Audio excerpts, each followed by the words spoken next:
Une fois encore, toute chose a une fin. Aussi belle soit-elle, cette journée me permet tout d'abord de féliciter Zenzi Oasis, le conseil d'administration et tous les membres d'Awima. Ce n'est pas chose facile, vous savez, pour un ingénieur, de savoir que lorsqu'on réalise des fondations, personne ne les voit. Et parfois, il faut procéder à des pieux, surtout dans des environnements très marécageux ou inondés. C'était le cas d'Awima, une zone extrêmement marécageuse. Alors, pour en être arrivé là, je tiens à féliciter Madame Zenzi, le conseil d'administration et tous les responsables qui se sont engagés sans relâche au fil des ans. Nous ne nous arrêtons pas aux précédents, car sans soutien, il ne peut y avoir de leader. Nous saluons tous les responsables à travers le pays. Certains sont engagés. Nous sommes conscients des difficultés que nous rencontrons généralement en tant que femmes. Mais une chose est sûre, et c'est ce qui a été établi aujourd'hui. Si votre enfant a du mal à vivre jusqu'à 10 ans, vous savez que le reste de la vie est bien plus facile. Je vois donc que nous entrons dans une période de croissance accélérée, et ce sera notre lot. Au nom de la direction d'Awima, nous tenons à remercier notre mère. Même si vous paraissez plus jeune, je vous le dis toujours, vous avez 60 ans, elle en paraît 40. C'est Mana Macao.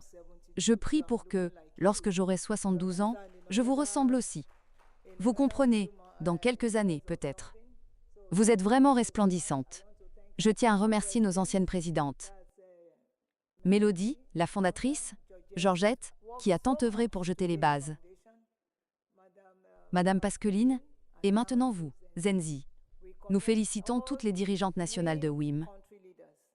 Car travailler sans financement, je sais ce que c'est. Travailler sans soutien, je sais ce que c'est. Vous vous rendez compte que c'est le cas pour la plupart des femmes, et vous n'avez donc pas besoin de nous raconter vos histoires, nous les connaissons. On vous laisse vous débrouiller. On vous voit à l'aile, écran. On ignore ce que vous endurez dans l'ombre. Et on se dit, oh, l'argent est dans vos poches. On sait que vous dépensez vos propres fonds, car personne ne nous en donne. Mais vous avez relevé le défi. N'ayez pas peur du passé. Si vous êtes là où vous êtes aujourd'hui, je le dis souvent, quelqu'un a payé le prix. Si vous avez la chance que votre mère ait fait des études, ce n'est pas le cas de votre grand-mère ou de votre arrière-grand-mère. Mais elles ont payé le prix pour que vous en soyez là. Alors quel prix payez-vous pour la prochaine génération? Si aujourd'hui vous ne formez personne dans ce secteur, personne qui puisse se référer à vous dans ce qu'on appelait autrefois un secteur dominé par les hommes, et que vous formiez quelqu'un qui, dans 10 ans, dira lui aussi « 7-6 était mon mentor », alors vous n'avez pas encore commencé. Alors retournons à nos racines, tous ensemble. Reprenons des forces. Nous avons été galvanisés par nos dirigeants, par le puissant Zenzi, qui a su nous ouvrir les portes de ce lieu. Nous sommes tous assis. Calculez ce que certains d'entre nous ont dû payer. Je veux que nous en prenions conscience. C'est une reconnaissance silencieuse. Pour être ici, pour être à cette table, pour avoir les fonds nécessaires à ce que nous avons accompli aujourd'hui, ne laissons pas tout cela se produire, je vous en prie. En rentrant chez nous, s'il nous reste des lacunes, comblons-les. Comblons ces lacunes. Tous ces accents aigus, toutes ces organisations corrompues qui s'infiltrent. GOS. Madame la Présidente, permettez-moi de m'exprimer à ce sujet pendant 2 minutes. Toutes ces organisations corrompues. Je peux vous en raconter l'histoire. Je viens du Nigeria. Je peux vous le dire. À Awima, nous n'avons pas de poste de directeur exécutif. Quand on a un directeur exécutif, renseignez-vous sur la manière dont les organisations sont constituées.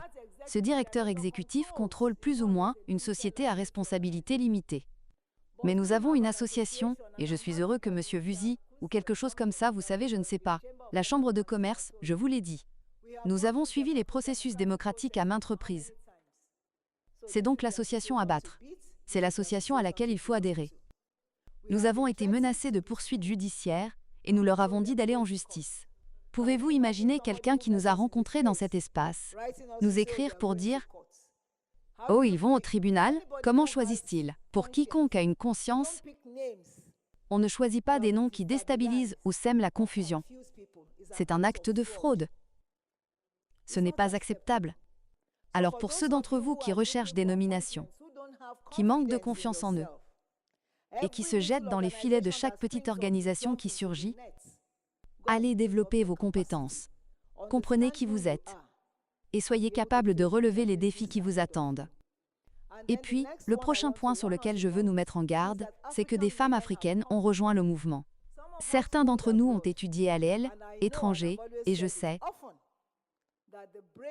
et je l'ai souvent dit, que le cerveau des femmes et des hommes noirs n'est pas inférieur à celui de leurs homologues des pays du Nord. Il est donc grand temps de croire en nous. À chaque petite opportunité, nous laissons libre cours à nos connaissances, nous abandonnons tout. Et que font-ils? C'est facile à exploiter. Et ils s'en servent pour obtenir des subventions, nous donnant 5 000 ou 10 000, et on se démène comme des fous. Qu'est-ce qui nous empêche de nous renforcer pour obtenir cet argent? Parce qu'on vend nos informations, qu'on les partage ou qu'on les utilise pour s'améliorer. Alors, arrêtons cet égocentrisme et allons de l'avant. Je ne peux que conclure en rendant hommage à cette femme humble. Je sais qu'un jour, Dieu nous donnera l'occasion de célébrer des femmes humbles qui ont eu la chance d'occuper des postes importants. Vous savez, la plupart des femmes africaines qui occupent des postes modestes sont élevées comme ça. Vous connaissez la danse Bouga au Nigeria? Quand vous dites que vous dansez le Bouga comme ça, vous comprenez? Alors, Tante Rukia, je voulais simplement vous rendre hommage. Vous avez toujours été à nos côtés. Avec vos membres, avec les Sénégalais.